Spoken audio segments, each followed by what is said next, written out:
Welcome to the Rebel Roadshow. How many tulips is too many tulips? We're talking with people making money off the beaten path. Let's kick it over to Madeline, who's got some drinks for us. Tequila, gin. Oh, I'm getting paid for this too? Dope.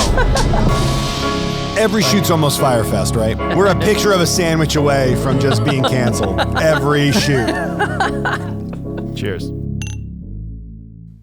So Aisha, you probably are the most impressive person that we've had walk onto this set. You're a rocket scientist, a founder of 2 companies. You're going to space, an all-around cool person. I mean, what can't you do? Yeah, and I still fall up the stairs sometimes. Still? Yeah, and see, like that. See, that's what makes it unfair, okay? It's true. Like, yes, I might be good in certain areas, but I am not so great. NASA engineer other bashfulness. areas. She might be a NASA engineer. I'm celebrated. I might be good at some things. We have Katrin here, who's our bartender. She's going to give us some spicy drinks here. So what are we drinking? Or what am I drinking? Because Aisha's a gangster and got whiskey on ice. What is the goofy little drink that I'm drinking? We're having a cosmonaut, which is 1.5 ounces of vodka, little splash of bitters, 3/4 lime juice, and an ounce of ginger liqueur. Well, listen, I'm Ukrainian, so I'm going to rename this the Astronaut because it's for more US-based space travel, which Aisha will be doing, but we'll get into that in a second. The fact that you were a D student that went to community college and somehow ended up as a rocket scientist in NASA is incredible and probably speaks to the fact that our education system might be a little backwards. So how did that come? How did they get it so wrong during school that here is this woman that can do everything, and she was talking to guidance counselors about how she should go into cosmetology? I think the school system didn't realize that I was more than a grade. I mean, at the time of my life, I had so much going on. My parents were getting divorced. I wasn't really all that excited about being in school. I was like focused on just trying to survive every single day. And yet I was expected to try to be great in like civics and algebra and all the stuff that I did not care about. And so because I didn't succeed at those things, that doesn't mean that I'm not capable and that I don't have the potential to be good at other things in life. Well, cheers to you for proving everybody wrong. Katrin, thanks for joining us. Pour yourself a drink. You graduate from high school, you go to community college, and then do you start doing well in community college? Like, where was the spark to be like, all right, I'm transferring to Michigan.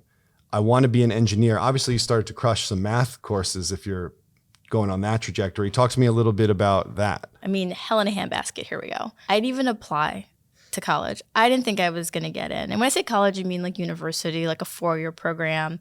I went right to the closest possible opportunity, which was, I think I'm going to get some kind of certification because I really don't want to spend forever with my parents. And I would like to maybe make like, I don't know, maybe $10 an hour. That was my goal. And when I went to community college, I thought, okay, I don't think this is going to be as hard as going to university, but how much worse could it get? First semester, studying business, I get a C in economics. And it was like my life was over. I remember lying on my bedroom floor, feeling like I could not possibly face tomorrow. And I really am very grateful for that moment that felt like this crushing failure, because it forced me to examine everything about my life. And what I mean by that is, like, in that moment of defeat, I'm laying there and I'm thinking, well, like, what's wrong with you? And why do you think that you can't do things? You're actually just a self-fulfilling prophecy. Like, you didn't succeed in high school, you're not succeeding in community college, and the worst part about it is you don't think you can succeed and you're beating yourself up over it every single day. Like, why do you do that? Yeah, school's probably not supposed to foster self-doubt. But it does. Yeah. And I feel like a lot of us, like, we deal with that, right? Like, I don't know that many high school students that are really confident. I mean, okay, let's just put the high school jocks to the side here. But a lot of people I meet, they come out of high school and they come out of college, and even if they do well, oftentimes they feel defeated. they're struggling with self-doubt, super critical thoughts, and like that's where I was. What got you into space? Was it a movie? Was it a book? Was it just stargazing? Yeah, please do not be disappointed that I just sort of made it up. I Made it up. Yeah, I mean, it was sort of like a double dog dare you, right? Because I was in community college and my focus was on, well, I want to go to university and I want to do something really cool that I will feel proud introducing myself as for the rest of my life. It was like that simple. It wasn't, I want to be in space. I want to go to the stars. I just want to do something that You could have been like Navy SEAL. This could have gone also totally a badass. different. Yeah, it was up there. I mean, I thought about nuclear subs because like that sounded cool. Nuclear subs. Yeah, because nuclear sounded cool, but like I didn't really want to live with a bunch of dudes on a boat. Like I was like, That's and not right. that didn't really resonate with me at the time. My whole focus was on being completely and totally un-effing realistic. I live by that to this day. And so I said, okay, you know what? I'm going to do what no one expects me to do. I'm going to go to university from community college. And if I'm going to go to the university, I'm going to study something hard. And literally aerospace was at the top of the list. It wasn't a super sophisticated choice. It was aerospace. That sounds badass. Is that for real? Because I've heard you say that before. It's so true. The aerospace sounds badass. I'm doing it. Like the hardest rocket scientists, like the hardest thing you could possibly do. Like, yeah, why not? Did it not just sound badass when you said it? It did. Let's go. It's still badass every single time. I love it. I will introduce myself to strangers in a bar and they just sort of laugh and they're like, no way. And I'm like, you can use Google. I'll wait. That's it. It to this day is the living testimony, right? Like that is the prayer that was answered. I'm going to do this outrageous thing. And if I can do this outrageous thing, what other outrageous things can I do? And that's all that I'm about is pushing my boundaries and allowing other people to be inspired by it. Wow. Dream big. Yeah, that's it. The Aisha Bowe story. Good for you. I mean, I happen to actually love it. Like I got lucky. Like I picked something that I went to work and I did. And I'm like, oh my God, I'm so happy that I'm in it. But the love for the field really came after I graduated because I'm not sure that anybody feels like engineering school is like super fun. I mean, shout out to you if you did. It was sort of kind of hard and that was a challenging period of time in my life. But I do love the field. Like I know there's physics 1 and 2. What's past that to do what you're doing? What are the courses that give you, nightmare fuel when you're sleeping at I night? love how you're like digging up all the things that I strategically tried to forget, but like Yeah, here that's we what I go. wanted. Here we go. Organic So, Chem 1 and 2. Go I mean, in. I don't think we had no. you didn't have to do that? No. Calc 1, Calc 2, Calc 3, Calc 4, but Calc 4 is differential equations. And then you have introduction to aerospace, mechanics, thermodynamics, which that is borderline witchcraft. That's hard. Like that's kind of hard. That one's hard. And then you get into like gas dynamics. Gas dynamics is also kind of magic sometimes. And then you start studying things like physics of the space environment. I mean, there's just a lot. Those are intimidating classes. How do you go from D student in high school to then being like, you know what? Yeah, let's go into thermodynamics and let's see how far I can push this. Well, Were you good at math and you just were like doodling in the back of class? What's going on? I mean, since you're like peeling back layers of my soul Peel today, it back. the whole thing kind of started with a drunken calculus exam. I realized that taking a calc exam after Mardi Gras may not have been the most intelligent thing I've ever done in my life, but I was forced into it because my bestie went to Tulane and I had no choice but to take this exam after returning from my first Mardi Gras experience. And it was during this exam that I realized that I had no desire to actually do the exam, but I finished it anyways. And I had so happened to receive 100%. Whoa. And the teacher was a little bit, let's just say not so pleased with this result because I think he realized that I was maybe not really fully there and I was just kind of making it happen. And after that, I kind of said, you are really great when you're just relaxed and you allow yourself to be. And if you can just kind of put aside all this other stuff, what could you do? Like, who could you be? So for me, it was sort of like this idea of let's just put aside everything that you know to be true and let's just focus on the future and what comes of it. Wow. A trip to Mardi Gras sparked the space goddess that sits before us. Oh, absolutely. Now, I'm not recommending that you go and try to do anything productive, like take a couple days off. But I had no choice. It worked for Mickey Mantle. I mean, yeah, I think he was drunk during his at-bats, and he's in the Hall of I was Fame. like, didn't so- Johnny Manziel just talk about that? Yeah, he did. He did. That's Johnny Football. Your career has lasted a lot longer than Johnny Manziel, so shout out to you. I mean, and I do all my stuff sober. Like, this is a college thing. We've all been there. Some of us have been it's there. a confidence thing. Yeah, but I think, like, for me, it was, hey, in this particular environment, I had no choice but just to relax and, like, let it ride. And, like, when I relaxed and I let it ride, all of this amazing stuff came out of it. And then like, that became my mode of operation. So I'm not necessarily so concerned with, okay, you're going into this and, oh, you're a D student. I'm more concerned with, you know what it's like to fail. You know what it's like to overcome. So fail and overcome, right? Figure out how to get better. People don't go back and go, I got an A. How do I get an even better A? No, they take the A and they move on. There's like no postmortem of success. But if you don't do well, you sit with it. It chaps your butt a little bit and you really strategize and you push yourself to be better. And I think that's really where people need to kind of focus is like that B or that C or that D in my case might actually be benefiting you more than the A because it's going to force you to look at what you didn't do and improve upon it. Like Michael Jordan getting cut from the varsity basketball team kind of deal. Save the Last Dance. Yeah. Oh, yeah.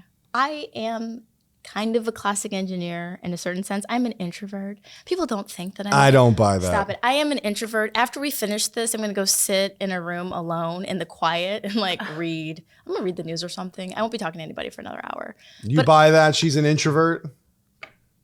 You're like I would say that you're a social butterfly. No. Just because we're obsessed with her does not mean that she Right? can't be Oh, an maybe introvert. that's it. Listen, I acquired extroversion as a means of survival. It's really difficult to just be in a corner, especially as a female business leader or as any business leader, although there are some of my male counterparts that are getting away with that, hey guys. But I need to show up and I need to represent the business. And I learned early on when I started working at NASA that I was going to have to get in front of some rooms and present some slides. And because of that, I said, I want to discover what soft skills will do for me. And drinking whiskey is one of my soft skills. Wow. Cheers to that. It's straight up lemonade. I'm going to let you know. I probably might have to move to some whiskey neat later on in this. I feel like that should be my next one. I'm going to need to get like a signature cocktail, Refresh right? you. Yes. Right. We got to brand it. So NASA, are you pinching yourself when you apply? I mean, to apply to NASA, get that gig and then show up and be like, wow, this is really happening? Look, people come here for the honesty and the real truth. The truth was I came so close to not living this life when the opportunity came to apply. Remember this like it was yesterday. There was an entire auditorium of aerospace students that were like, I'm going to give the guy my resume. Who was the one person that didn't give I did not provide my resume. I didn't. And what was really interesting was the individual who'd come to do the recruiting was like, hey, I have an auditorium full of students who all were excited about this opportunity except for you. Let's have a conversation. I want to understand more about you. And I said, well, look, I come from this background. My parents aren't rich. Heck, my parents aren't together. And I felt like in the program that I was in, people wanted to be aerospace engineers since they came out of the womb. They came from great families. They went to private schools. And here I am, and I can tell you that I might have been a lackluster high school student, and I'm here, and I'm holding my own, but I don't know if I am what you would consider to be the brightest and the best. And in that conversation, he said to me, who you are and what you've overcome counts for something. Right. It counts for a lot. And don't let anybody else count you out. Let me do that. Let me evaluate your qualifications and see if I think that you're good. And at the end of the process, I ended up having the opportunity to intern. And I earned a position as a civil servant, and I was there for 6 years. And it was a really, it was a pivotal moment for me because I realized that we so often can't see in ourselves what others do, and we have to just get out of our own way. That's pretty awesome. Well, that's cool that he gave you that opportunity and noticed you to do that. You get the job at NASA.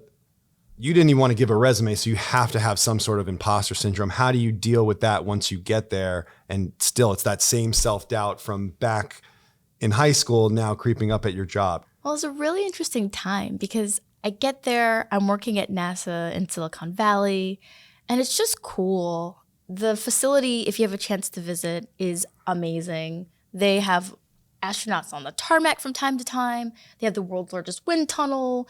I mean, there's a lot going on at work on any given day. And I remember driving in and going, you earned this. You deserve to be here. And yet not showing up in that way in interactions with my coworkers. And I started to kind of say, you know, Aisha, like, why, once again, are you spending so much time putting yourself down? Like, how does this actually help you be successful? It doesn't. You've got this automatic negative thought pattern going on, Right. and everything else in your external world is validating the bad things you tell yourself every day. And the more I started to dig into it, the more I kind of realized that I was sort of like this old computer that just wasn't running any new programming, and I needed to push an upgrade. And that upgrade was going to be like, Bo, you're the baddest. Just be a baddie. Go to work every single day and wear the things you want to wear, smell good, look good, and stop questioning yourself and start questioning everything and everyone else. Well, you know, they say that your thoughts, like what you tell yourself, is very important. Like your brain doesn't know what's fact from what you tell it. So is that something that switch made when you started to speak kindly to yourself and focus on your strengths versus fearing what others were thinking of your weaknesses? Was that like a pivotal moment for you? It seems like that's the case. 100%.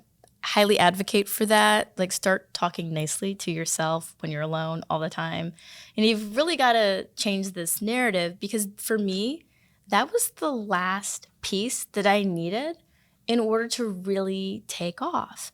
I kind of had started doing that in college, and you know, I did an undergrad and I succeeded in my master's and I was able to get into this position, but I was still putting myself down because I was subscribing to all of this old stuff. Like, well, if I'm a minority female in a unique environment, that for whatever reason, I must be less good. But that's not right. I was twice as great. And really what I was doing was ushering in this whole new, like, line of thought around who I was and what my role was and what I could be. And I have to go backwards. Reel of affirmations. You're just speaking positive things that you want in life. Let's talk about that. There's power in that. Most people don't talk about those secrets. every day. And these are projections that you want to happen, or you're just speaking kindly to yourself? It's a mixture. Is it out loud or in your head? I want to know. Out loud, and I typically Do you will look Or at you yourself write? while you do it? No, so I don't. And I think you can. I mean, heck, you probably can. But I actually do it while I'm exercising or I'm walking, because I sort of like feel it with my chest, right? There's just Yeah. something about doing it while I'm moving that really works for me. And so I'm laughing because one of my kind of favorite memories was during the pandemic. I would wake up and then I would just like power walk in circles around my block. And I would just be walking down the block and I was like, you are smart enough to overcome what's before you today. And my neighbors are like, what is going on? Like everyone's losing their minds during this thing. But like for me, like that is the foundation of every single day.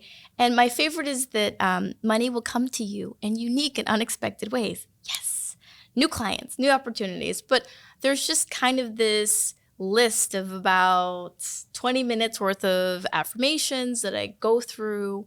And it's not that I deviate. It's like my magic mix of ones that I like. And one of the things that I learned was actually to write your affirmations, record them, and then play them back to yourself, right? Like figure out the things that are really important to you that address your issues, and then just kind of like on repeat. And eventually you will actually start to hear those things in your mind. Like when I get stressed or when I have really difficult days, I actually hear, you're strong enough to overcome what's ahead of you today. So you're spiraling and like huffing and puffing, but your calmest version of you is like, you got this. Do you do it in like a deliberately like slow and like nice voice, or are you like Tabitha Brown, just Yeah. like all amazing. sweet? I mean, I try, but it's just sort of like a deadpan. Like I'm not gonna end up being anybody's meditation coach. Like I do like what works for me. They have these already online. Like if you get on there and you kind of just like Google like meditation, affirmation. There are people who excel at the calm voice thing. I think it's cool. I think it's more powerful that It it's like is. your own voice, because your own insecurities and everything can like, your big, most people's like biggest person that they fight is themselves. And so like for you to hear it from yourself, I feel like, I've been reading things and they say like, be careful what you say, because your body and your brain doesn't know that it's a joke, even if it's sarcastic. It doesn't know that it's true or not. Like if you say, I'm going to climb a mountain, even if it was impossible to be done, it doesn't But you're know not sure whether what you're that's the doing case to or your not. subconscious by talking negatively. I think you're to doing it yourself. yourself with your own voice instead of someone else's is really cool and powerful. Do you listen to it in your car or your sleep? When do you listen? No, She's taking notes right now. There's a I notepad. don't like Teach us, queen. It's like I feel like there was a time when I would get into bed and I would like fall asleep, but now I mostly just pass out. Like I'm so excited. I'm so tired that it's like getting to boom. So that's like not a time to try to absorb anything. And most of the time now, because I got rid of my car in the pandemic, I didn't really go anywhere.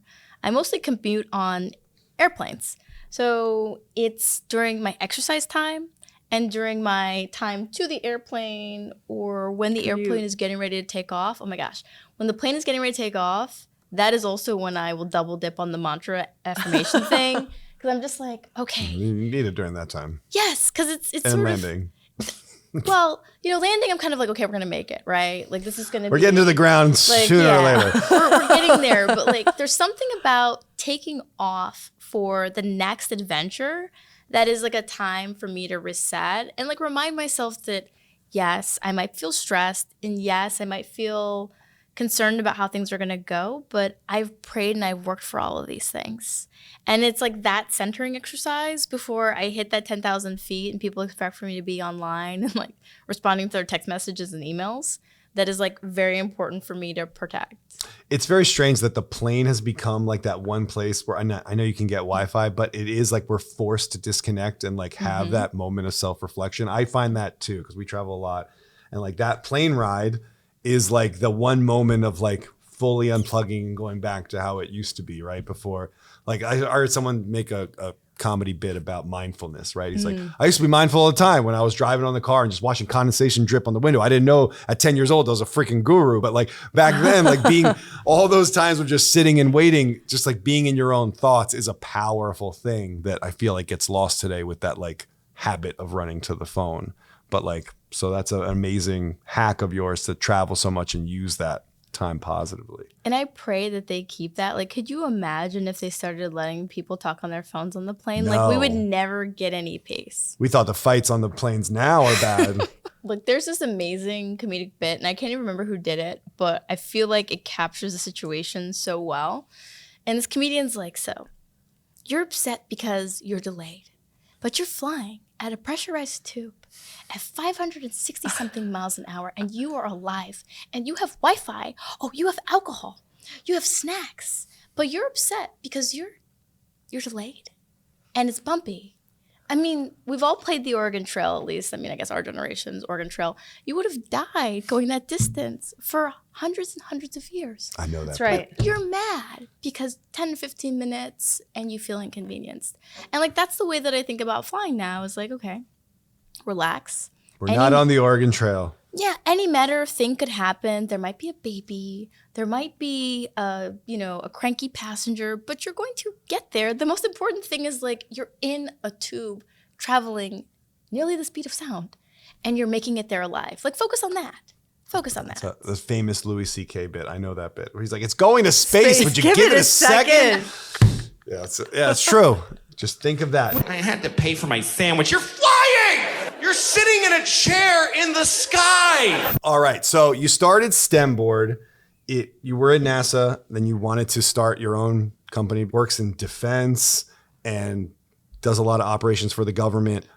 How did that come about?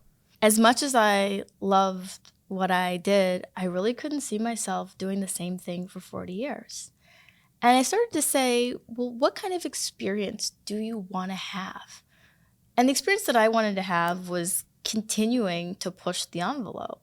Met people all the time that said, oh, well, you were always just genius, or oh, you were always exceptional, and oh, you were always gifted. You just didn't know it.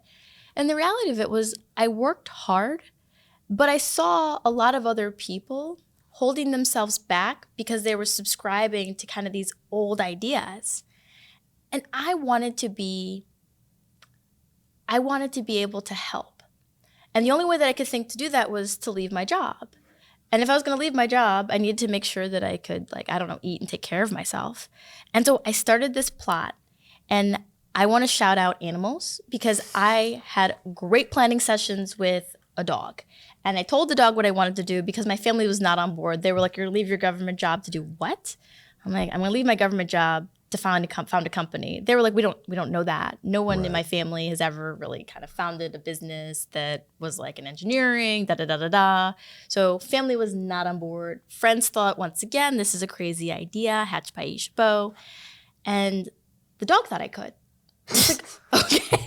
I mean, hey, shout out Consult your animals, people. Shout out to Unconditional pets. love. Shout out Right. to pets. But this dog, which I was dog sitting, it wasn't even my dog. It wasn't even your wasn't even dog. my dog. It's a strange dog. It was a friend's dog who I had the pleasure of sitting. Was like, I think you can do that. And I was like, I'm going to do it. And so what happened with STEMboard is I said, okay, if I cannot go out to the valley and raise money, how am I going to create a sustainable company that will allow me to work on really cool projects and do amazing things with people all around the world and give back? And bing, bing, bing. The idea was, well, Aisha, why don't you just do what you're already doing, but do it on a consultant basis and grow it? And so today I've been in operation for, oh my goodness, it will be 11 years tomorrow. Wow. And yeah, shout out, 22813. I can't count. So 11 years, and I have nearly 50 employees who work for me. We've been on the Inc. list twice, and we're not slowing down. And the coolest thing is every single day I get to wake up and work on something that I truly enjoy. Now, what were the things that you were thinking of trying to raise capital for before STEMboard? Was that the first one? I want to hear the ideas that didn't pop off. Well, so STEMboard was an idea that did not pop in VC. And I think that people really need to explore when they're starting a business if it is a venture-backed business, meaning if it is the right type of business for venture capital, because really less than 5% of businesses receive venture. It's a very small portion of companies, and you can still do very well running a company that is not venture-backed. For us, the idea was a service company. We were interested in engineering, we're interested in working with the government, we're interested in things that might be in the nonprofit realm, and that just did not exactly align with what some of the Silicon Valley VCs wanted to do. And I am not mad at you. I'm really happy about it because I look at it as, are you going to date the hot guy that might leave you, or are you going to date the old faithful guy that will always be there? And Uncle Sam has been there for me and will continue to be there for me for a long time. I've been in business for 11 years. I know people who've raised, 10, 20, $30 million and they're not still in business. So I'm kind of happy with taking the tortoise approach.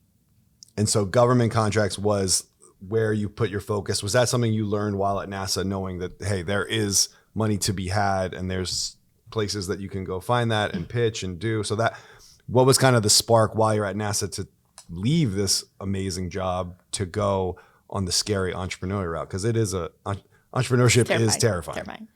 It's still terrifying. I describe it as like a white-knuckled sleigh ride.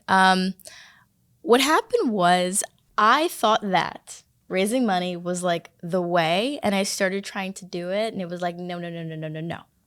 And I ended up at a conference, and I ran into somebody who was a government contractor who basically just laughed in my face and was like, ma'am, you're a unicorn. They're like, you're a female. You're an engineer. You're a good engineer. Why don't you just run an engineering company? Isn't that what you went to school to do? I was like, how? No, I want to raise money. And they're like, you could just make money. How about that? And I thought, okay, well, let me just give the thought a try. And so went back to the drawing board, had another conversation with the dog, and said, okay, well, worst thing that happens is I'm right where I'm at right now. So let me just kind of try bidding and teaming and all those things.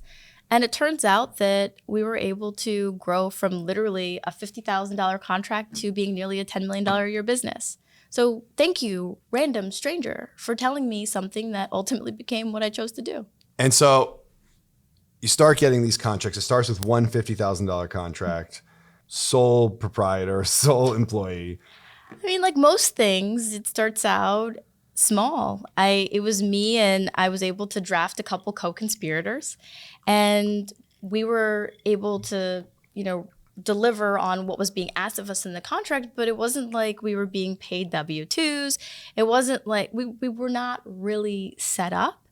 It was after a series of contracts over a series of years, I would say maybe about 3 or 4 years. Once again, terrifying, scary, still scary sometimes now, that we were able to build up this book of business that has led us to where we are today. Did you do that simultaneously while still getting some money from the NASA job, or you quit and then launched this? So I love this question because I don't understand getting into debt to try to figure out how to get out of debt. I really am a proponent of take the first couple of years and figure it out, right? Product market fit. There's a lot you're going to learn your couple of years being an independent entrepreneur. Is kind of like going to college, right? Like you got to figure out how to excel in classes and feed yourself and socialize and do all those things. So what I was able to do was wake up a little bit earlier, stay up a bit later, and then make sure that the work that I was doing was not the work I was doing in the government, right? I sought permission, I had an outside work agreement, and I focused on my thing. And over the course of those 2 years, I made a lot of mistakes, but I didn't really have to worry about whether or not I was going to eat or not, which was great because I had this steady kind of drip from the government piece. Right. But I'd already said, like, I am going to leave and I'm going to start this business. It is just a matter of time.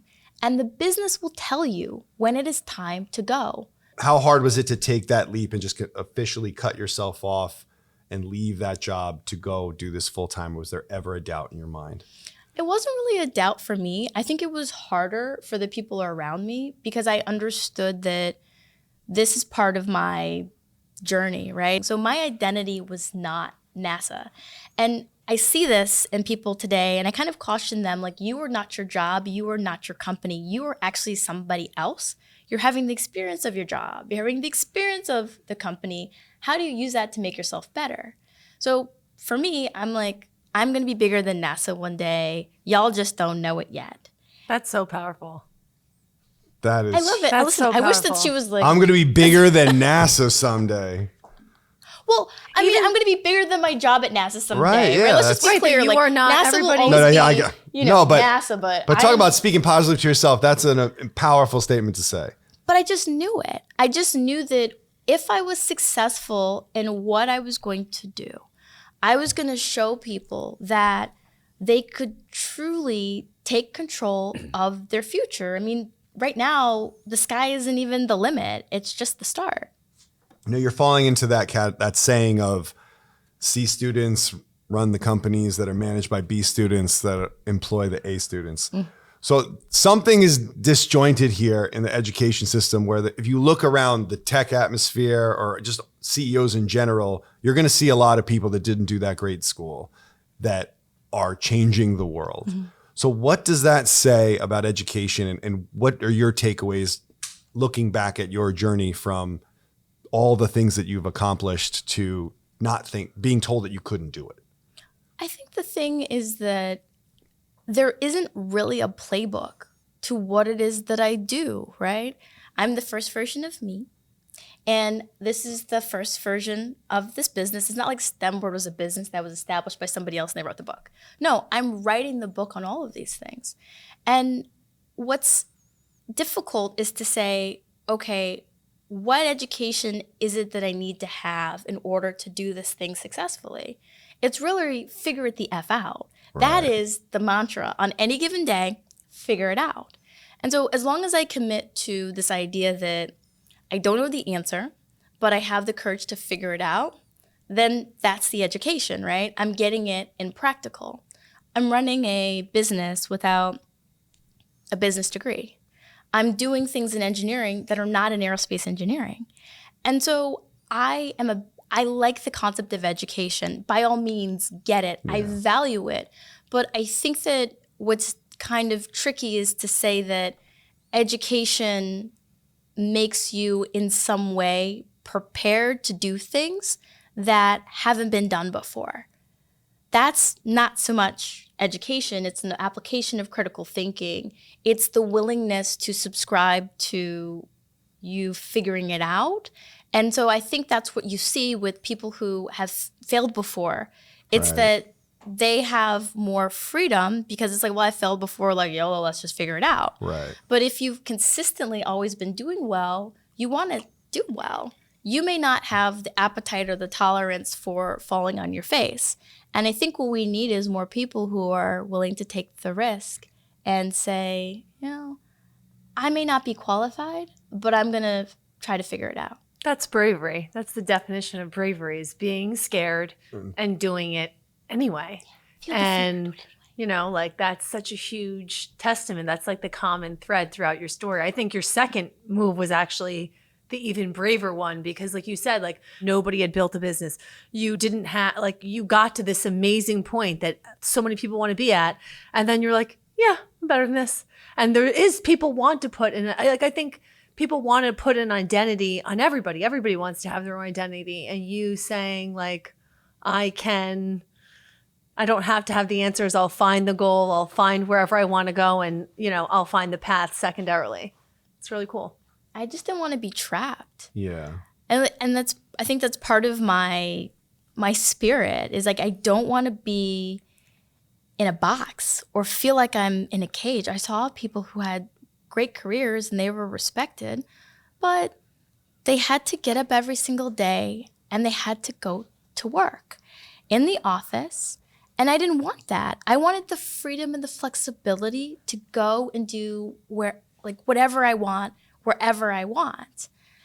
And that's really, I think, what I was after, as I was after freedom. And I was after wanting to kind of like build my own adventure.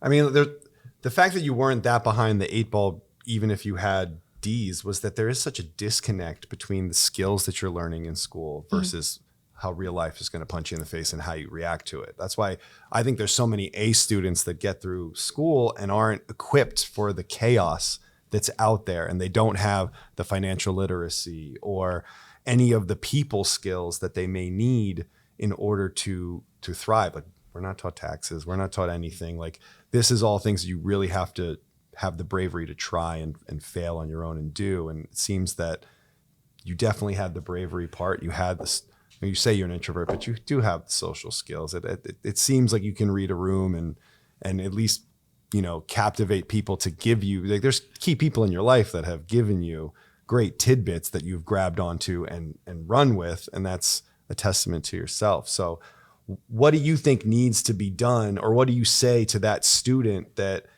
is struggling in trigonometry and chemistry and all these things, and that their life can be so much more than just this standardized test and this evaluation that they're getting?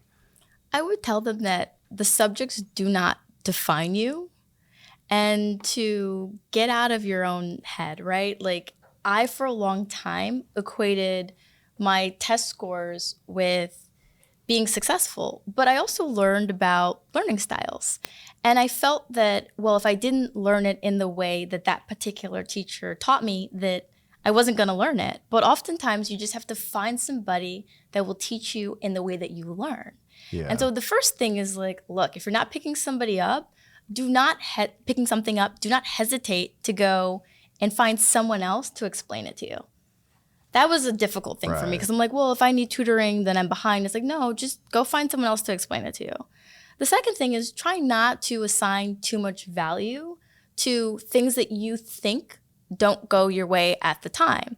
Now, I have the benefit of hindsight in this particular podcast situation. Right. But when I look back, the things that I did not succeed in high school and the things that I ultimately did not succeed in college were motivating factors for me to understand how to learn better and how to be better. I'm really grateful for all of those lessons learned the hard way, even though I thought that they were fatal and I was never going to overcome. No. It just sharpened my desire to go back and be better and to overcome. And it's the act of constantly overcoming that makes me successful. Right. Well, they do say D students own the building. That's how the end of that saying goes. So it seems like you're on your way to owning quite a few buildings because you started your second company, Lingo, which is another startup that you raised capital for this time. Now, I'm sure that there were some VC funding in STEM board along the way, or no, none. You've done it all by yourself just through contracts. But Lingo, you had to go that VC route. Now, that makes you another unicorn because if we all know the statistics that less than 1% of VC money goes to women of color. What did you do differently than other people in the VC realm? And what are tips to how to navigate that? Because that's a treacherous terrain for a lot of entrepreneurs. Yeah, so one of the things that irritated me was as STEM board was growing, we were making money and not raising money. And I go to these meetings with other people in business, specifically startup founders, right? And they would say, oh, well, so-and-so raised $1 million and so-and-so raised $2 million. And I'm like, but I made $3 million this year. And they're like, no one's tracking that. No one cares. I'm like, I don't understand. I made money. You raised money. Why don't you care? And they were like, it's just not seen as the same thing. And how is it not? That makes zero sense. I really got annoyed by this. And I started to feel like, and maybe this is just me, but I started to feel like, well, wait a second, you don't respect the fact that I'm making money because you feel as though the bar of success is raising money. So maybe I should do that too and show you that I can do that, right? Because I'm just as good. I'm just not operating in the same area that you're operating in.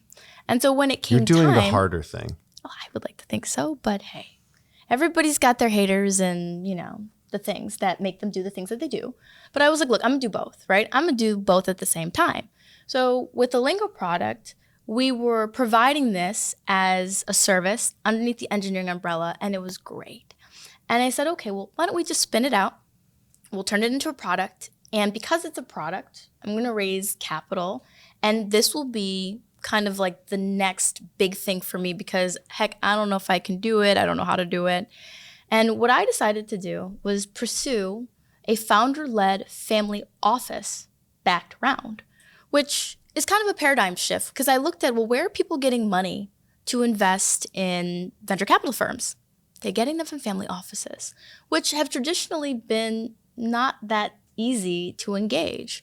But I set about doing that, and I spent maybe 8 or 9 months building relationships, talking to families, until I found the right one. So I have a family office who wrote me a check for $1.5 million. And after that, I went to the VC firms, and I was like, you guys want to play?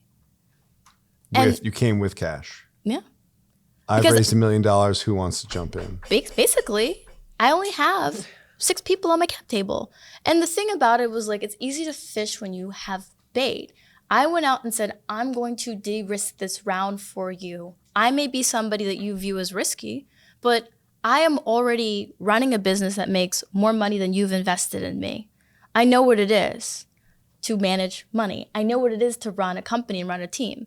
Now I'm going to bring an amazing strategic partner to the table whom you probably would like to know and work with because they're phenomenal and they're great, right? They're just great people to have on the cap table. Shout out to Pinnacle Family Investment. So explain to me that family office. What, for those that don't know, what does that necessarily mean? So family offices are the investment arms of high net worth families, typically people who have at least $100 million in net worth. And so they have either a representative of the family or somebody that they brought in to manage the investments that does the strategic investing. Is it easier to penetrate that world than going directly to VCs first? It's a different it's a different strategy. Most wealthy people don't necessarily want you to find them and ask them for money.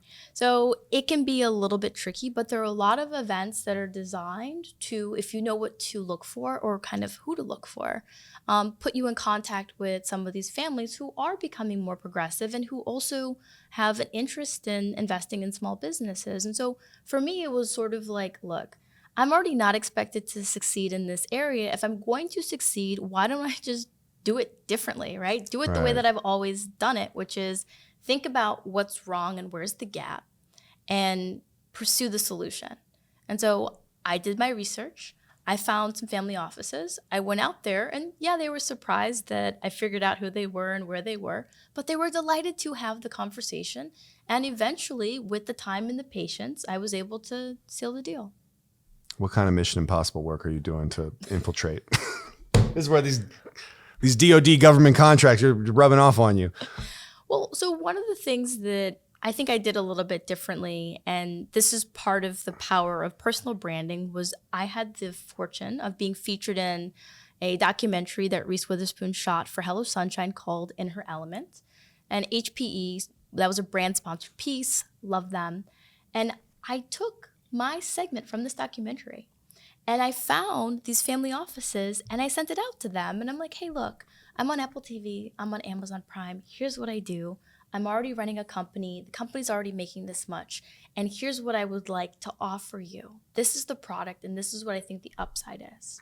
And I think that was just sort of refreshing, right? Because if I'm already in a position where I can say, hey, here's my documentary. And I know not everyone's going to have a documentary, but you all have a book of work or something, right? Right.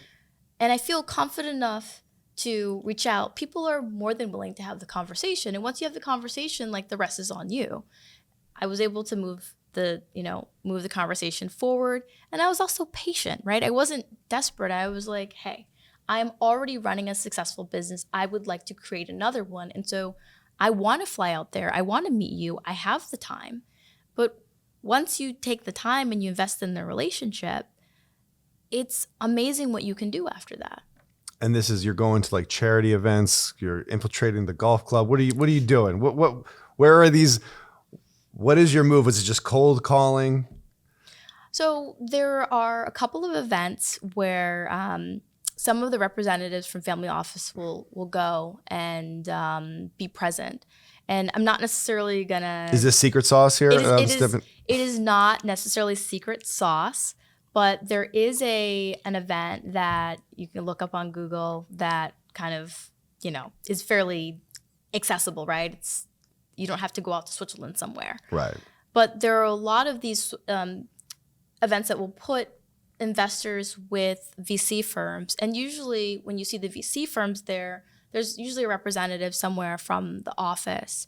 One of the things that I recommend people do is like just get the list of who's in the room and start talking. One of the things that I like, right, is a lot of banks will have retreats and things like that. And if you can get invited, they will often have some of their private clients that are there talk to them. And it's not a hard sell. For me, it was really like dating. It was, hey, this is what I want to do. Is this what you guys want to do? This particular family, they had given away over $100 million to charities in the last 3 years. And like, that was really what attracted me to them. Right. They were doing work and social impact globally. That was a really good fit. So I looked for like, who is doing stuff in the philanthropic space that aligns with what I'm looking to do? I mean, I think that it's not like a one size fits all. Like, you really have to sit down and say, what is it that I'm trying to do? Who would be the right people to accomplish this with? Right. And then invest in figuring that out. I mean, your confidence and strategic mindset is like top notch. I mean, you're a gangster. I mean, this is amazing. I'm trying to distill it. Because this is like all of the harebrained stuff I come up with when I'm at home in like my fuzzy slippers, and I'm like, I'm gonna go find high net worth people to invest in my idea. And it's like, okay, how do I put that into like a play-by-play? But if you want something bad enough, you'll figure it out. Now, she claims that she's an introvert, and then she's walking in like Jason Bourne and being like, here's my hit list. Let's speed date real quick. I'm going to walk out with $10 million. All right, here we go. It's like some Ocean's 11.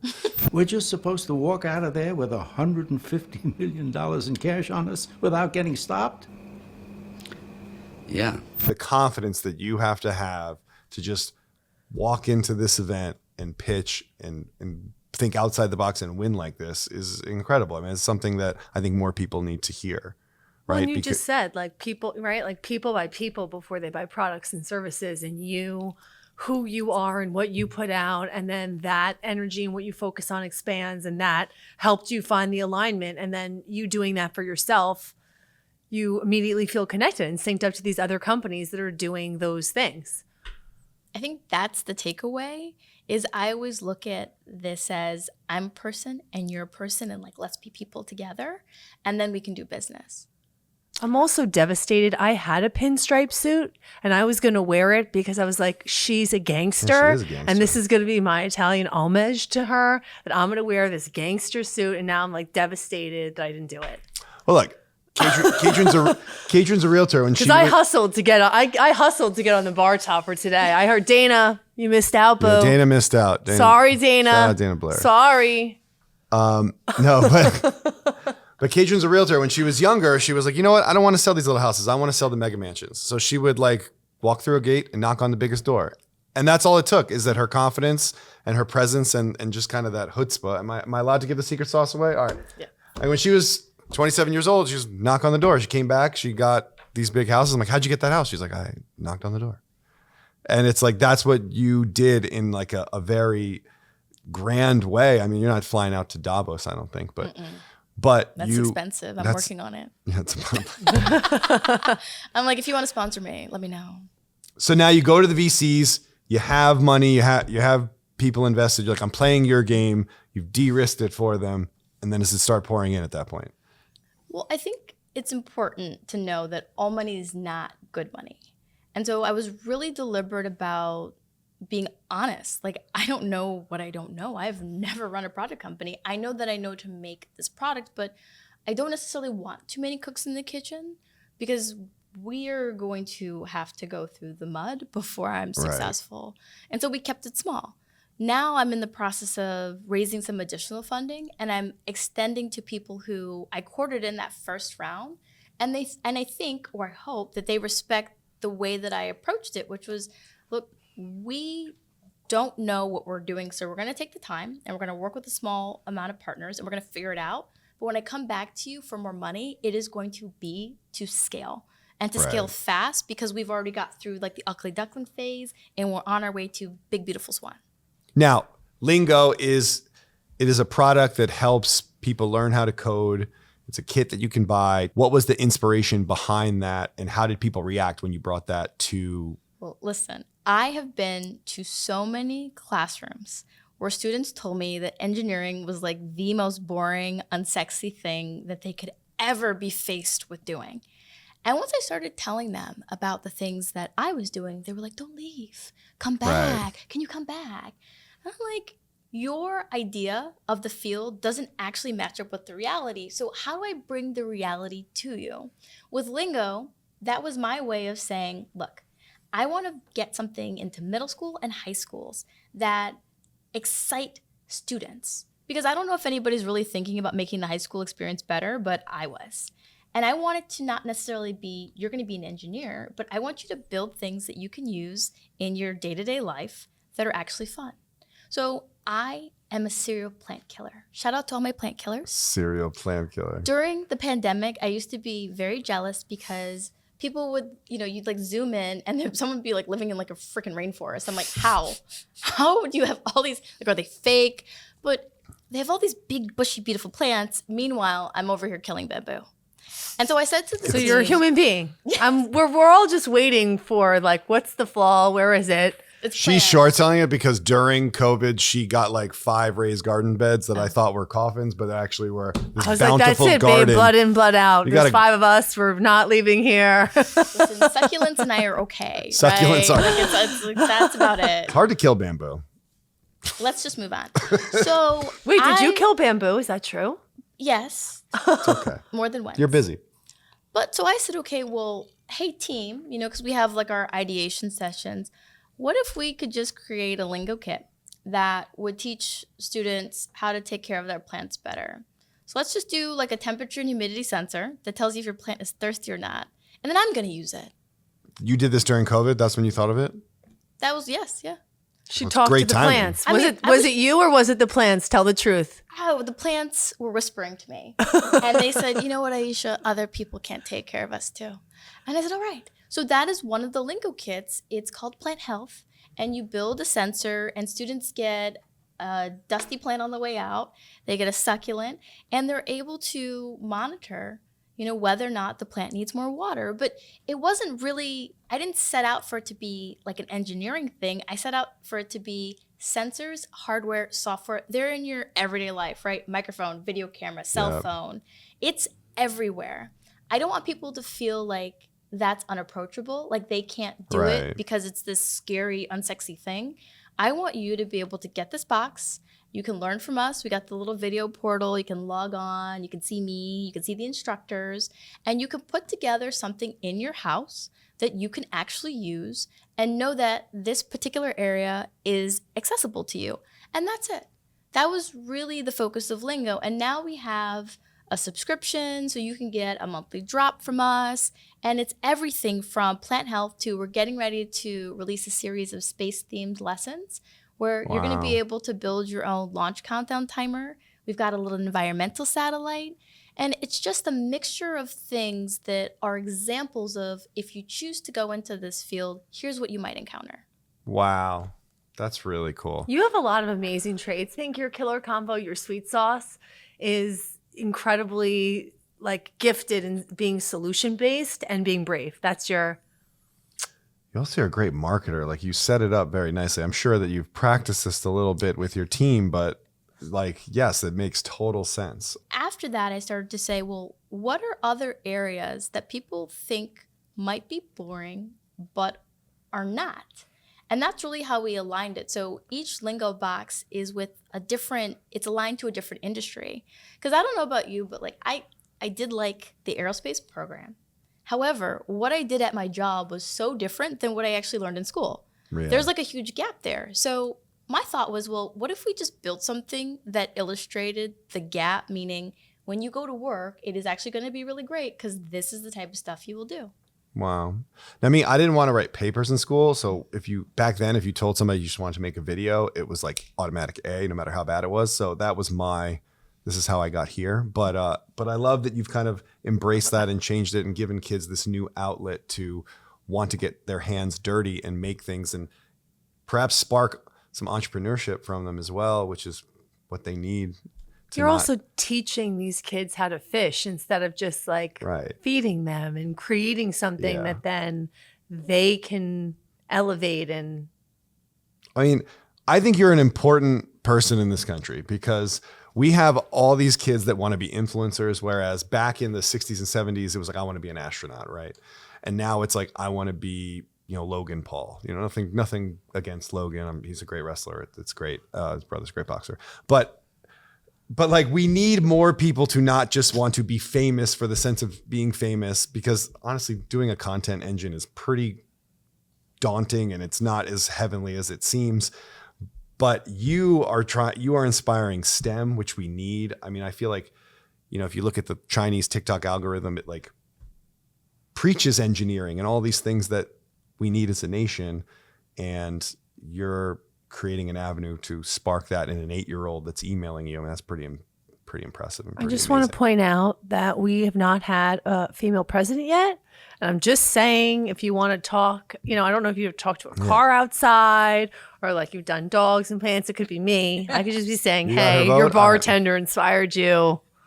Yeah, I mean, What's next? Is politics next? I mean, I see you making trips to the White House. What else can't we do? Where are we going Listen, next? if you invite me, I will come. Was it an amazing experience? Is that like a pinch yourself moment? I'm getting invites to the White House. It's framed somewhere, I hope. It was really cool. I'm going to leave that for like my grandchildren and just be like, listen, that was very cool. But I feel like you guys are kind of on to my not so secret plan, which is I want to help people understand that while I love college, go to university. If it suits you, you do not have to go to university to be successful. You just sort of need to have some basic skills, and a lot of which you can kind of learn on the internet these days. I learn a lot on YouTube. I mean, heck, I learned how to fold a fitted sheet finally on YouTube the other day. That is hard. I was not able to do that for the first 30 years of my life. But there are some things that if you feel confident enough, you can then take like a kit, like a Lingo kit, and you can create a prototype and you can build a business. There's really very little different between that and what people are actually doing to pitch to get VC dollars. So I have a camp that I've had for the last 8 years in the Bahamas. And my favorite part of this camp is we give people these kits. They're high school students, preferably high school students that don't want to be there. They're my favorite, who are not interested in math and science. And they just come to hang out with me because like they've heard of me and they think maybe I may be cool, or their mom made them. Or their mom made them, that's also great. I toss them together in a room and I say, at the end of this 5 days, you are gonna build a prototype for a business that in some way is gonna make the world better. And they look at me like I'm nuts, but they do. And in those 5 days, they build a prototype, they've got their business plan, they've appointed their CEOs. And I'm like, well, wait a second.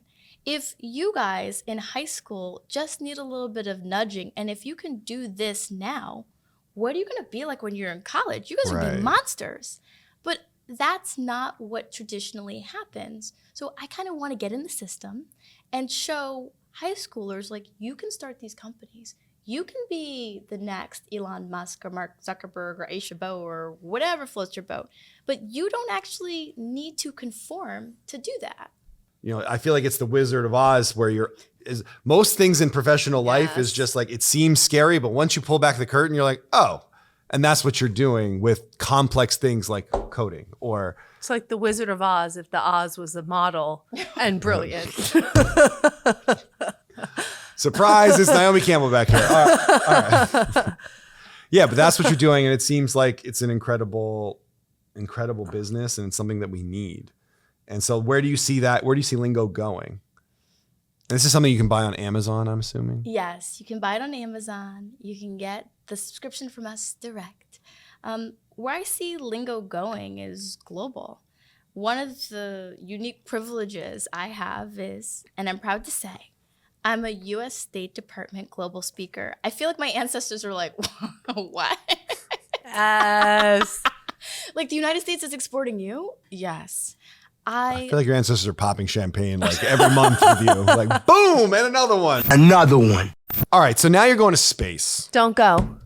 Don't go. Don't go. We need you. It's part of the scary reason up I there. brought her is she's terrified of space. She doesn't even want me teaching our kids about space. She's like, I don't mess with space. Okay, you're not going. You got to shoot up in space. You're never going.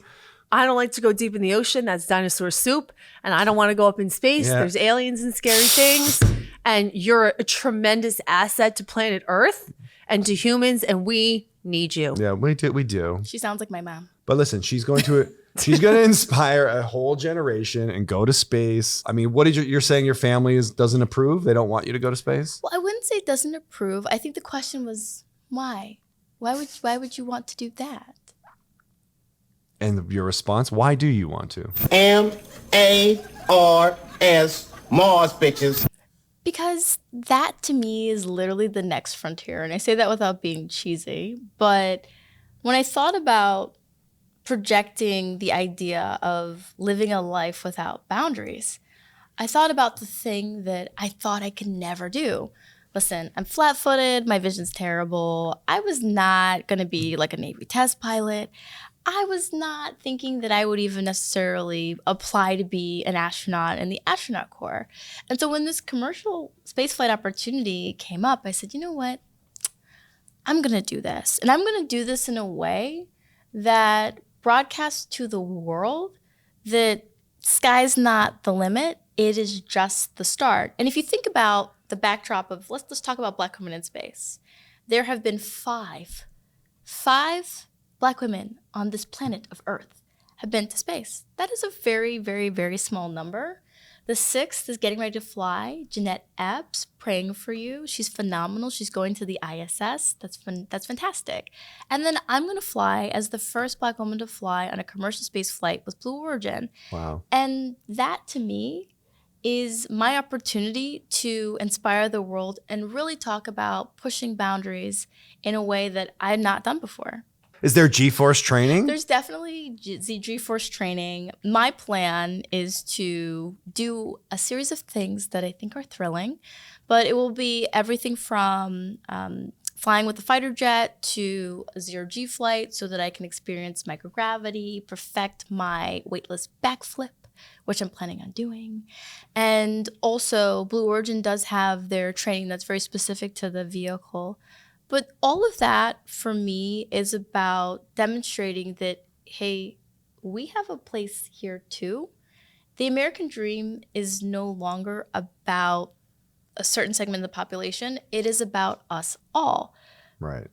How do I bring everybody along with me? And also, how do I do some really cool deals? Like, I'm not going to be able to drop too much on this. You guys are going to have to follow along. But this flight will be unlike anything that people have seen before. Don't tease us like that. Give me a splash of something not giving special. You anything. Give me a little something. There's rumors out there. They can Google it. So I will drop something that I can't get into the specifics of, but I'm looking at what does the modern woman wear underneath her spacesuit? Okay. I know people haven't really thought about that, but I think that that is really cool. Like this idea that maybe you're going to space in something that is not granny panties, right? Like maybe you're doing it in something that's actually really fun and that is a direct tie to maybe another successful woman somewhere. So talk that talk. that I like it. to me is like, I want to just kind of go through and say, hey, we're going to do space, but we're going to do it with culture. And let's go ahead and inspire the world. Let's make it look good. Yes. The category is space and science. Space and science. Wow. And so that is happening when? I know it's probably, there's so much probably goes into it, but it's scheduled to happen in 2025? So we're slated for Q4 of this year. Wow. I'm excited. So as an adult, it's very difficult to live being so excited all the time. Like I wake up in the morning and I'm like, oh, I don't know if I feel like getting out of bed today. And then I'm like, oh, you're going to space. Okay, let's go, right? But I'm trying to kind of just like meter it because it's going to be a really long and exciting year. But the most exciting thing for me is just kind of getting out there and saying, hey, if you've got a really cool brand idea, I want to work with you, right? I want to give people a reason to think about these careers and these fields in a way that they've never thought about them before. Wow. That's really cool. I mean, do you have dreams about space now? Are you watching space movies? How long are you going to be there? Mostly coming back, yes. My dreams are coming back. Not necessarily going up, but coming back. Now, tell me about that trip. What are the specifics? You pass, I believe I forget what the name of it is. The Kármán line. The Kármán line. Internationally defined boundary of space, yes. And then, so you go up there. How long are you up there? I think totally, it'll be between 10 and 20 minutes. 10 and 20 minutes. You get to take a couple pictures. There's a lot of picture taking. You prove that the Earth is not flat. Definitely not flat. No flatness. And then you come back down, and what's that like? I think it'll probably be 10 to 15 minutes of just regaining composure and probably wiping my alligator tears. I mean, what an incredible experience. For me, this is the culmination of a bunch of things that I thought that I could never do. And one thing that I've always taken away from watching the videos of people that go to space is they spend a lot of time looking at Earth. So it's this idea that space, but for the benefit of Earth. I feel like I'm going to come back and be more inspired and more passionate about really getting out there and having people participate in what is the next biggest adventure. I mean, the first person to live on Mars is walking around today. It could be your son, it could be your daughter, probably your daughter. I don't know, but they're. You think that we're Generation Alpha is going to be on Mars? Yes. Sweating profusely over here. Absolutely, but they're going back. Not my kids. Stressed out. Not my kids. Make it the next generation. I got to be I gone. saw what happened to Matt Damon. It's I'll not have a heart good. attack right away. Listen, I saw you fire in guys the and my sky. mom can get together and form a support group. All right, we'll put together a support group. Get your mom in the group chats with us. We're worried. Look, but this is really, I mean, it's really exciting because the further that you go out, the more that we're better equipped for what happens here. I mean, if you can grow plants in space, you can grow plants in the desert, you can learn how to feed populations, you can end starvation. There's so much that comes out of that. Right. That You're will so cool and benefit so Earth. brave. Oh my God. I can't. I also like roller coasters, and I'm into adrenaline things. Like, we had a great conversation on the way over here about the shark dives that I've been on. Occasionally, I like the idea. I'm still Are you waiting an on my adrenaline trip to junkie? go there. Let's go You know what? together. Bungee jumped? Oh my No, God. no. Skydive?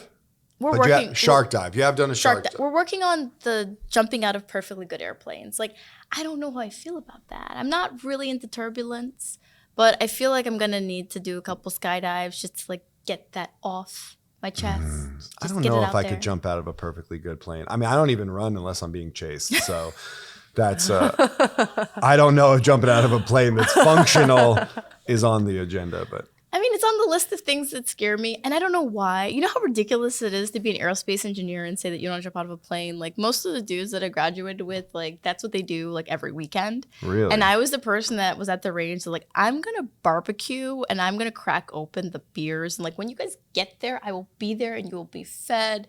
But now I'm kind of like, all right, let's go ahead and get your pilot's license. Let's go ahead and do a couple jumps. It just feels like the right time. Wow. Do we have a special honey who's going to be waiting for you at home? We're working on it. We're working on it. Oh, you want to get to dating talk. Ooh. She's an I incredibly was still in space. valuable You wanna just leave human space. Earth. That's what you're trying to She do. is our valuable human Earth asset, and I just want to make sure that. You gonna play matchmaker? Just saying. I love this. It's like, hello, everyone. If you did not know that I was single, you have now been informed. Okay. So now listen, do you find that dating is hard when you are just this super impressive human being? Is it difficult dating as a goddess is the direct question? Yeah, that's the question. Listen, I'm just going to go ahead and put it out there that, like, none of my exes are married. So, like, I am not the problem, right? Okay? Let's just go ahead and put that out there. What I will You've say been read. is that I don't think that the dating is a challenge. I think it's difficult for me to kind of just find the person that it's just easy with, and that I feel like I want to wake up next to you for the next 50 years. Heck, I might even want to be buried next to you, right? Like, that's kind of the hard part. So I do meet a lot of people, and I would say that they're interesting, and like, I'm open to it. Like to get married and have kids the next couple of years, but I just haven't found the person where I would be like, I would be silly not to marry you. Line up, men. Start lining up. Rebel Road will be doing the pre-qualifications for you to even reach her DMs. We'll do pre-interviews. But can we go back? But 'Cause, you like, are a unicorn. But listen, I want to shout out all of like the beautiful and successful women out there. And guys, listen, I'm coming for you with this, so just prepare yourselves. I feel as though there's this narrative that by being successful and by being beautiful, that in some way, like, you're not approachable. But the reality of it is that if you are lucky enough to partner with someone like me, we are going to grow you. We're going to help you. We're going to exponentially work on your behalf every single day to make your life and everything around you better. And I get it. It might be kind of new because being a modern female is being a modern female, right? It's modern. Right. But I really wish society would take the perspective of having strong women leads to better families, and it also leads to more opportunities. And so, like, let's just be about that. None of this, you're unattractive. None of this, you're unreachable, blah, blah, blah, blah, blah. And more of like, hey, I, as a man, want to be with the CEO. So I created this reel, and I'm not a reel creator, but this reel went viral, and I'm proud of myself because it's like my one reel that went viral. And in this viral reel, I put out that I was told to date a CEO, but I am the CEO. And I had all of these guys that reached out to me, and they were like, I want to date a CEO, make a t-shirt. And so I'm like, let me make a t-shirt that's like my face. I want more of guys with like their girlfriends and their t-shirts like, I'm dating the CEO, or like, I'm dating the head of this or that or the other, right? Like, I want to bring that energy into 2024. I mean, don't be intimidated, man. Don't be intimidated. Don't be intimidated. You're cool as can be, which is unfair. Yeah, I don't bite. I'm nice. It's unfair that you're as smart as you are, as successful as you are, and you get to be cool. That's not, I mean, it makes us all feel bad. So But we're all cool. we're all Most cool. of us That's are cool. right. We are, but people just don't talk to us because they think that we're mean. Well, But we're nice. fellas, what are you doing? I'm sure that whoever you end up with is going to be another unicorn, crazy, important person, and then you'll just be like kings and queens and take everything over. Or you could Period. just One be of the chill. biggest flexes a man can have is like, or a woman can have, I feel like, is a reflection of like the quality of the person that you're with. You're so beautiful on the inside and the outside. Everybody is just, watching this now saying, okay, she said I don't have to be CEO. The internet might break down now. That is Listen. probably the barrier that was holding everybody How back. crazy would it be for me to be like, you have to have these prerequisites? I've had no prerequisites for anything that I've done in life, right? Like, I just want somebody that's like nice. You love your mom. You treat me well. And like, you're interested in like, I don't know, being an upstanding person and having a family. And I think that's kind of what gets lost is that, yes, there are people who want people to be successful, but there's not like a requirement of a certain type of success. You could be in construction. Have you ever tried to remodel your kitchen? Oh my God. Like that costs so much. Like, let me get a dude that remodels kitchens because that would You need be like a Bob Vila. Yeah. Oh my God, I love Bob Vila. That's just making upgrades in the kitchen yearly, quarterly. That's I get it. the thing, right? Is like, I don't say that you have to be this thing because I am not that thing. And heck, I might even change my job description next year. Like, yes, this year I get to go in space and be an astronaut, but next year I might decide to go to culinary school. You don't know. Fellas, she's gonna be in space. She's got that down. She just needs someone to hold down Earth. Okay, that's all you got to do. Okay, just get the hammer and nails and just hold it down on Earth. She'll be back. No, listen. I mean, I would say your exes maybe they feel they didn't deserve you deep down, and they couldn't live up to it. So take it as a compliment, and if they're still where they're at, then you're better off. But back to space. All right. So you also have another cool thing with space going. You just announced something with SpaceX, which I didn't know that Blue Origin and SpaceX. I figured there's like, Nike, Adidas beef, but there's not. They apparently play nicely together. And you're doing something with SpaceX that connects something to the Bahamas, which you explained to me that in the past, when we would do space missions and it would drop into the Atlantic, that technically it was dropping it into Bahamas waters. So talk to me a little bit about bringing this together and what this means and the positives that are going to come out of this by acknowledging that the Bahamas has always been a part of U.S. Space travel. So what I love about this is people forget that I actually have a real job and I do real work. And so while, yes, I am flying to space with Blue Origin, I own an aerospace and defense company, and sometimes we do aerospace and defense style work. This particular partnership was about 2 years in the making. And what I really like about it is, as you mentioned, it kind of gets back to traditional space flight. Gus Grisham, he landed in the Atlantic, but it was actually off the waters of Grand Bahama. SpaceX is launching from Cape Canaveral, and there's an opportunity to land in the Bahamas where the waters are beautiful. I mean, they're downright calm. And you can actually see that. That's incredible. And so the Bahamas and SpaceX announced that they have a partnership where you're going to be able to now go and see the landings on an autonomous barge, which right now is not visible anywhere else in the world. And you're also going to potentially get a chance to learn about the Bahamas' role in space history through the installation of a museum. And what I'm hoping will also be murals that will capture the history of spaceflight. So this is just like the perfect kind of a project for me. Back to the things that I talked about a little bit earlier, which is like, I wanted to kind of create my awesome dream job. I get to mix space with the Bahamas, with amazing beaches, and with what I will say are also really great drinks and awesome hotels. And it just kind of works for me, right? Who doesn't love the Bahamas? All of this works for me. You're telling me space, Bahamas. What's not to like about that? Wow. Now she's added, she's got the Bahamas. I mean, it's My cheeks hurt smiling at this woman. Yeah. I mean, shout out to the Bahamas. My Shout dad out is to from the Bahamas. Let's Right, go, that your- Bahamas. Your dad is from the Bahamas, so does that make it this full circle moment that you get to bring that home? And they got to be Nothing, so proud. Nothing feels better. I had the privilege of meeting the Prime Minister of the Bahamas at SpaceX headquarters. And I remember saying as they left, tell my grandfather that you saw me.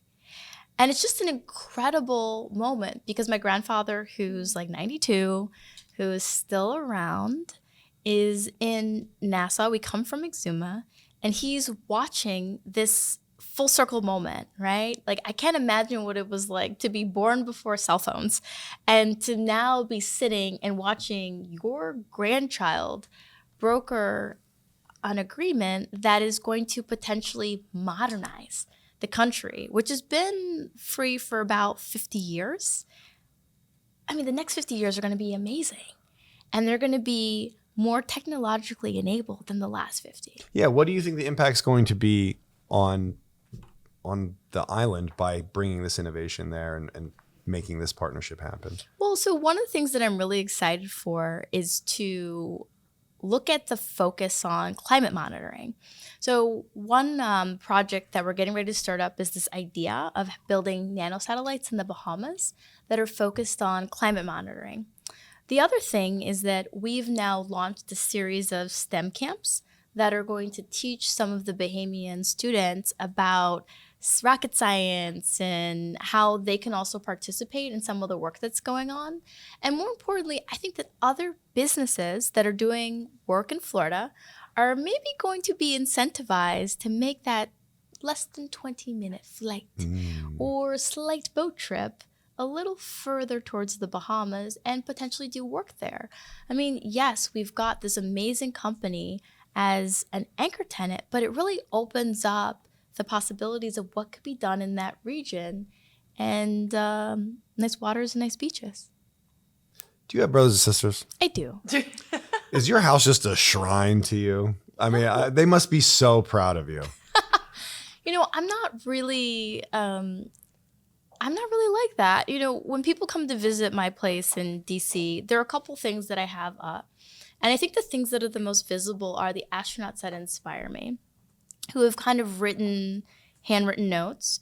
And then I have maybe one or two awards, but I don't really think about the things that I've done in the past. I think about the things that I want to do in the future. Because the reality of it is that no matter how cool or how smart or how sexy you might be, there's always somebody out there that was like a prodigy at 3 years old and finished their PhD at like 19, right? Yeah. I'm just kind of trying to occupy my lane. And I want to do that in a way that doesn't make anybody else feel smaller. Listen, I had a sister that played in one pro tennis tournament, and my house was filled with just gold plaques of her articles. So I can't imagine what your house is like. It's okay. You're special. It's okay. But remember, I have pride. They have pride. I was special past the time when your parents are putting up plaques, right? Like, we're talking, I'm a late bloomer. I'm happy Parents to be, are never beyond putting stuff up on the fridge, okay? Cut was a late to bloomer. like say your name to your parents and see if it's possible for If them your not parents to could smile. figure out how to print the internet, it would be all over the place, all right? But anyway, I mean, it's shout out to you. I mean, the fact that you're doing this now and bringing the Bahamas into it, I mean, it's amazing. It's got to be like, as a father of a daughter, I can only imagine the pride that your dad has for you. So shout out to you. It's exciting. Now that we've inspired everyone to be like you, how do we become like you? What's your day like? What are the keys to success? How do you keep it all together? I don't know if I keep it all together, but I certainly try. On any given day, I try to get up maybe 6 or 7 in the morning. And the reason for that is I actually really like the quiet of the morning. I can hear myself think. I'll go out on a walk. And it's in that time that I work on affirmations. I work on all the stuff that we sort of talked about earlier, where I need to create positive thought patterns, because the moment that I go into work, everything is just going to go crazy, and I need to have like the mental toughness to deal with it. And so I have my reel of affirmations, and then I will start listening to the news because I like to know what's going on. And then from there, I make a list, because it's easy to be like productive, but not necessarily getting the things done that you need to get done, right? Like just random tasks will come at you at any point in time in the day. So I make the list of like, you shall do these things today. And then I kind of step into my first meeting, which is with my executive team at STEM Board. And I go from there. And I could be having that meeting in New Jersey, which is where I'm now. Or I could be having that meeting in Kenya, which is where I will be in the not too distant future, or in Owensboro, Kentucky. I mean, I just take the meetings and the work with me on the road. And that's a testament to building a really strong team. There was a point in time in my life where I thought that leadership was like leading from the front. And actually, I feel like leadership is understanding where and how to follow. My role is really to make the people who are on my team great. And as long as I can make them great, they will keep me sane.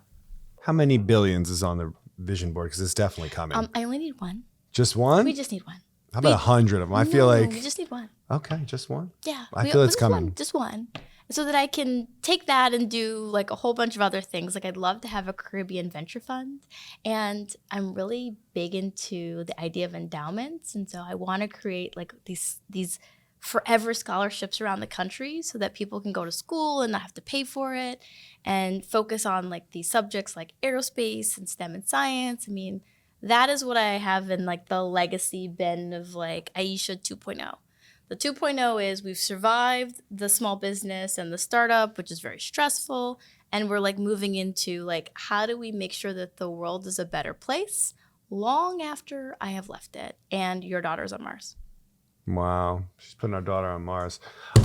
Thank you for taking time out of your day. You are an incredible human. I'm so honored that you came on our show. Thanks to Katrin for the incredible drinks. And I wish you the best. I mean, your life is very exciting. I can't wait to be rooting from far. And if you see any UAPs up there, please let me know. Will do. Thank you so much for having me. And shout out to the bartender for the amazing commentary. Yes, definitely. All right, Zux, send it to the internet, brother.